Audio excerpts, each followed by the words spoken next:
বন্ধুরা, আপনাদের প্রিয় পদ্মা রিসোর্টকে চিনতে পাচ্ছেন? এই অবস্থায় দেখার জন্য আমি একদম প্রস্তুত ছিলাম না, কিন্তু মর্মান্তিক হলেও সত্যি, পদ্মা রিসোর্টের এখন এই অবস্থা। এসছিলাম কিছু সময় কাটাবো বলে, এসে তো দেখতেই পাচ্ছেন কি অবস্থা।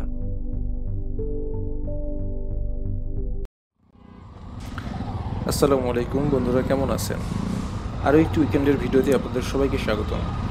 দেখতে পাচ্ছেন মেয়র হানিফ ফ্লাইওভার পার হলাম। এখান থেকে আমরা যাব মামা। সেখান থেকে হয়তো পদ্মা রিসোর্টে যেতে পারি, তবে এর মধ্যে আমাদের 2-3 বার ডিসিশন চেঞ্জ হয়েছে। গতকালকে যাওয়ার কথা ছিল সিলেট সাদা পাথর। আজকে সকালে যখন বের হই তখন কোনো উদ্দেশ্যহীনভাবেই বের হয়েছি। পরে আলোচনা হলো আমরা যাব মেরিন ড্রাইভে, সেটা হলো না, চট করে চলে আসলাম মামাতে। দেখতে পাচ্ছেন আমার সামনে লিপু ভাই, উনি দুর্দান্ত বাইক চালাচ্ছেন। সচরাচর উনি স্লো রাইড করেন, কিন্তু আজকে ওনার মাথা নষ্ট হয়ে গেছে এই ট্র্যাকটা দেখে। রোড কন্ডিশনটা এত চমৎকার, ওনার মাথা নষ্ট হয়ে গেছে।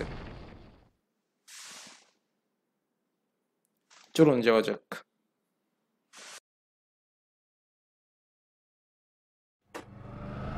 চলে এসেছি অলমোস্ট।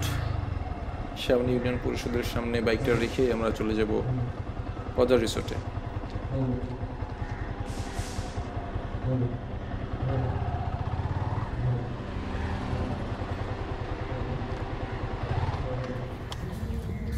একটু বসি। হ্যাঁ জুতা খুলে নেবো, আরাম করে রিল্যাক্স করে বসো। ওই পারে তো আমাকে ঘুরে দেখাই আছে। আর এই কাশবনের ভিডিও লোকে যেছেন, এই যে কাশবন হেনেই আছে, আর প্যারা নেওয়ার দরকার নাই। ওই প্যারা নয় না গেলাম, বা যদি যাইতে চান আমি ভাই পাড়া দিই। আপনি 10 মিনিট মানে ব্লগিংয়ের খাতিরে বা ব্লগিং করার জন্য আপনি চট করে একটা দিয়ে আসতে পারেন। আমি কিন্তু পাঠ্য কবিতা ওইরকম ওই সেই ছোটোবেলায় পাঠ্য বইয়ে পড়া কবিতাগুলো হয়তো 2-1টা মুখস্থ আছে ওই রকম। আপনি লিপু ভাই ওই পাশে যেতে রাজি হন নাই, পরে দিয়ে আমি একাই যাব ডিসিশন হয়েছে। দেখতে পাচ্ছেন একটা বহর চলে এসছে ওই পাশ থেকে এই পাশে। তার পাশে যে স্পিড বোর্ডটা আছে সেই স্পিড বোর্ডে আমরা যাব।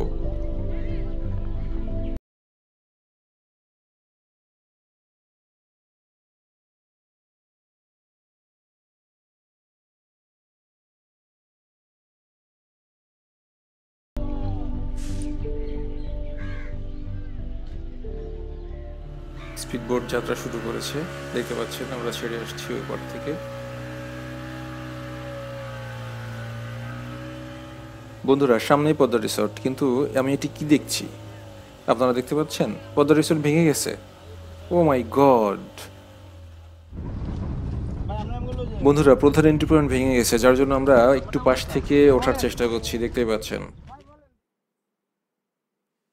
এখন রিসোর্টের উপরে উঠতে হলে আপনাকে এই টেম্পোরারি সিঁড়ি ইউজ করতে হবে, এছাড়া আর কোনো পথ নেই। দেখতে পাচ্ছেন বাম পাশে একেবারে নদী, নদীর পরেই এটি, এটি বাম পাশ। আর ডান পাশটা দেখুন, ডান পাশটা আরো মর্মান্তিক।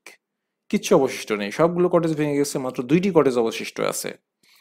যে 2টি আছে তারও দেখুন কি অবস্থা, তার 2টি পিলার অলরেডি নদীর মধ্যে, যে কোনো সময় ভেঙে পড়বে।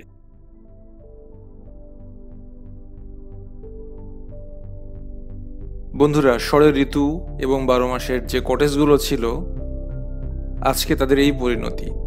শুধু কাঠগুলো অবশিষ্ট রয়েছে, ধ্বংসস্তূপ আর ধ্বংসস্তূপ। আপনি আর আলাদা করতে পারবেন না কোনটি শরৎ আর কোন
হয়তো শেষবারের মতো উপরটা ঘুরে দেখব,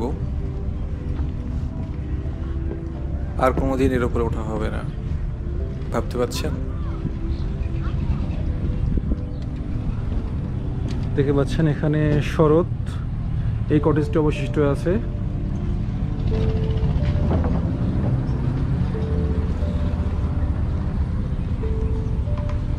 তারপরে হেমন্ত। বন্ধুরা, পদ্মা রিসোর্ট কত চমৎকার, কত সুন্দর দেখতে চাইলে আমার চ্যানেলে ভিডিও আছে, এর আগে এসে ভিডিও করেছিলাম 3-4 মাস আগে, সেটি দেখতে পারেন।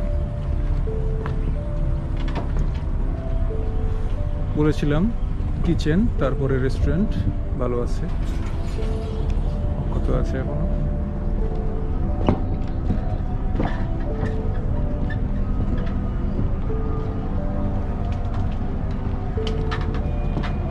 দেখুন এখানে যে পানির সিস্টেমগুলো ছিল সব স্থির করে রেখেছে।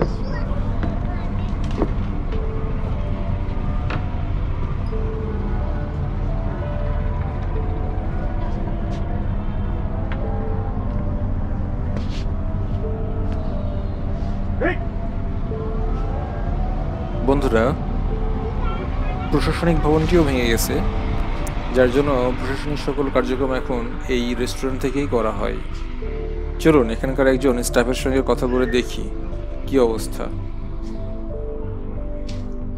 আসসালামু আলাইকুম। কেমন আছেন ভাইয়া? আমি এখানে এসেছিলাম, ঘুরতে এসেছিলাম, কিছুক্ষণ সময় কাটাবো আসছিলাম, এসে এখানে দেখলাম সব ভেঙে গেছে, পদ্মা সব ভেঙে নিয়ে চলে গেছে। আমাদের তো প্রায় 130 শতাংশ জমি ভেঙে গেছে পদ্মা।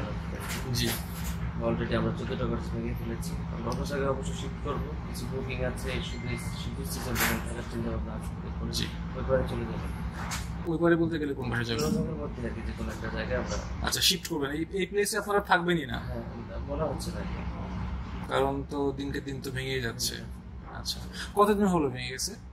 প্রায় মাসখানেক হবে। মাসখানেক হলো। আমি এসেছিলাম মাস 2 আগে, আমি এসেছিলাম, তখন দেখছিলাম যে হাঁটু পানি, এর উপরে হাঁটু পানি, নিচে নামতে পারি নাই। সেই যে আক্ষেপ ছিল, সেই আক্ষেপ থেকে আবার আসলাম যে নিচে নেমে দেখবো, এসে দেখলাম কিছুই নাই, সব ভেঙে গেছে। আচ্ছা, তাহলে আমরা আশা করছি 2 থেকে 3 মাসের মধ্যেই আমরা আবার নতুন করে আমাদের এই ভালোবাসার পদ্মা রিসোর্টকে দেখতে পারবো। অবশ্যই যারা আপনার ভিউয়ার্স আছে তাদের উদ্দেশ্যে আমি এটাই বলবো, যারা এই মুহূর্তে বাংলাদেশের বাড়ি থেকে এই চ্যানেলটা দেখছেন, সবার প্রতি রইল প্রাণ ঢালা অভিনন্দন এবং ভালোবাসা। আমি পদ্মা রিসোর্ট থেকে আর্টিক আছেন, অবশ্যই আমাদের রিসোর্ট খুব শীঘ্রই কমপ্লিট হয়ে যাবে, অবশ্যই সবাই আসবেন, সবাইকে অগ্রিম দেওয়া হচ্ছে। থ্যাংক ইউ ভাইয়া, থ্যাংক ইউ ভেরি মাচ। বন্ধুরা, আপনারা দেখলেন এবং শুনলেন, এখানে কোনো কিছুই অবশিষ্ট নেই, যা আছে সেটাও হয়তো কিছুদিন পরে থাকবে না। ওয়েট করতে হবে যতদিন না নতুন কটেজগুলো তৈরি হচ্ছে। চলুন যাওয়া যাক।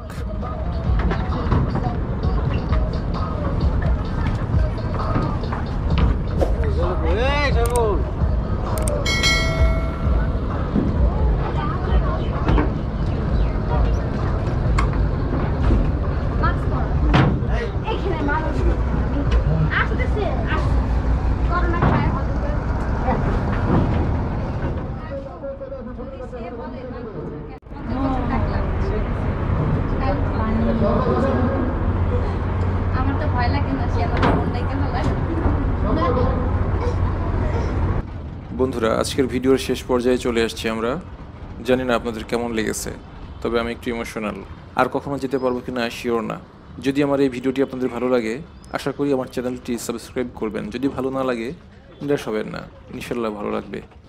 সবাই ভালো থাকবেন। আল্লাহ হাফেজ।